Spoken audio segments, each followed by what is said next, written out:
ตอบเมนคอมเมนต์อ้ายผู้นี้เนาะเราว่าสั่งดอนเว้าอะหลีค่าเรียนราคาแพงโพดสำหรับเศรษฐกิจบ้านเฮาบ่เหมาะสมน่าจะแม่นค่าเรียนราคาแพงโพดเนาะสำหรับเศรษฐกิจบ้านเฮาซุมื้อนี้เนาะสิว่าแพงโพดก็เป็นไปบ่ได้เนาะ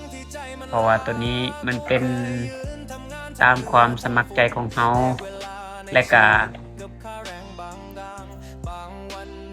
ตามประสบการณ์ของเพิ่นเนาะ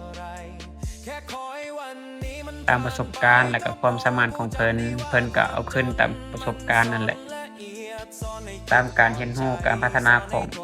คนเฮานั่นแหละบ่มีไผอยากอยู่จุดเดิมดอกถ้าเฮามีความรู้หลายอย่างเฮาก็เพิ่มได้เพิ่มเงินได้ประมาณนี้นะสำหรับเราสอนนี่เพิ่นว่าโคตรดีนะดีเราสอนเบิดให้สอนเบิด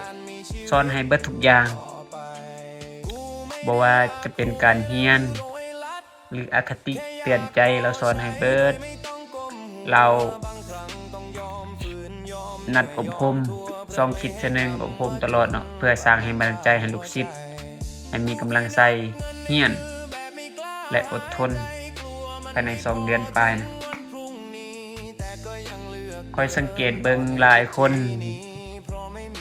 เพราะว่าค่อยก็จบมาจากลาวเนาะใครที่จบจากลาวแม่นจบงานเองได้เนาะสำหรับตัดผมนี่นะก็เบิ่งหลายคนแม่นผ่านหมู่หลายคนก็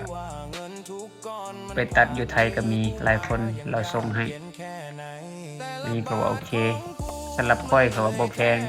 เดี๋ยวนี้แฮงคักเราสอนเดี๋ยวนี้แฮงดีกว่าเก่าดีกว่าแต่ก่อนเดี๋ยวนี้เราสอนให้เบิดทุกอย่างกับผมว่าจะยืดดัดย้อมผมต่อผมเดี๋ยวนี้หลายอย่างค่อยว่าบ่แพงส่ำนี้ราคาส่ำนี้ถ้าเจ้ามักฮักในตัวเราแล้วก็เป็นไอดอลเราเป็นแต่ว่าจะเอาเราเป็นแบบอย่างนี่นะราคาส่ำนี้บ่แพง